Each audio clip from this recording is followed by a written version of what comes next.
Naitwa Dr. Faith Shayo, nafanya kazi UNESCO, nasimamia kitengo cha elimu na tuko hapa leo pamoja na wadau mbalimbali wa elimu, lakini hususan wadau wa teknolojia za elimu, na tumekutana hapa pamoja chini ya mradi ambao unajulikana kama KFIT ambao unafadhiliwa na Jamhuri ya Korea ya Kusini, na tuko hapa kwa ajili ya mwongozo wa tathmini ya maudhui ya elimu ya kielektroniki, ambapo mwongozo huu utaweza kutumika na wadau wa teknolojia ya upande wa elimu kwa ajili ya kuweza kutumia mwongozo huu kufanya tathmini ya maudhui haya kama nilivyosema.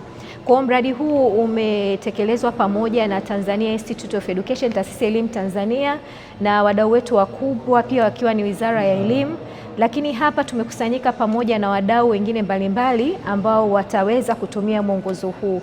Tunashukuru sana kwa niaba ya UNESCO ushirikiano mkubwa ambao tumeupata kutoka Jamhuri ya Muungano wa Tanzania kupitia wizara hii mama ya elimu, lakini pamoja na wadau wetu taasisi ya elimu ya Tanzania. Tunashukuru, uwakilishi ni mkubwa na tunatumaini kwamba baada ya mkutano huu basi mwongozo huu utaweza kuanza kutumika. Asanteni.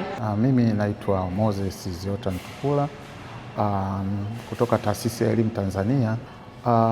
Nimekuja hapa kwa ajili ya ufunguzi wa shughuli hii kwenye kikao hiki muhimu sana cha wadau wa elimu za teknolojia, ambao tunasema ni kikao cha wadau wa EduTech kuhusu mapitio ya mwongozo wa tathmini ya maudhui ya elimu ya kielektroniki. Kikao hiki ni muhimu sana kwa taasisi ya elimu hasa. Pia tunaishukuru pia UNESCO ambao ndio wamekuwa wafadhili wa kikao hiki, wamefanya uwezeshaji. Kwa hiyo tutakuwa na muda mfupi wa kupitia na kupokea maoni kutoka kwa wadau ambao ni wadau mbalimbali wa kielektroniki na teknolojia za elimu, ambapo tutapokea maoni ya kuboresha, na baada ya hapo tutayafanyia kazi kwa ajili ya kuboresha. Jina langu naitwa Kwangu Masaro Zablon, ni mkuu wa idara ya teknolojia za elimu, taasisi ya elimu Tanzania, taasisi ambayo iko chini ya Wizara ya Elimu, Sayansi na Teknolojia.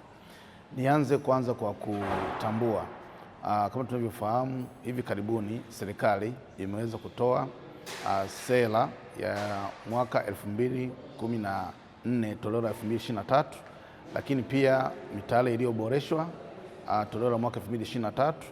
Kuna mwongozo wa National Education Digital Strategy ambao unasisitiza pia matumizi ya teknolojia katika elimu, lakini sio hilo tu, lakini pia na mwongozo wa akili unde. Vyote hivi vinasisitiza matumizi au fursa ya matumizi ya teknolojia katika elimu ili kuweza kuboresha ujifunzaji na ufundishaji shuleni, lakini pia kuinua kiwango cha walimu katika kutumia teknolojia katika ujifunzaji na ufundishaji. Kama taasisi ambayo ina jukumu mama la uandaaji wa maudhui ya kielektroniki na vifaa vingine saidizi vya mtaala, maudhui ya kielektroniki ni sehemu ya zana au maudhui yanayosambazwa kwa ajili ya kuliwa na wanafunzi shuleni pamoja na walimu.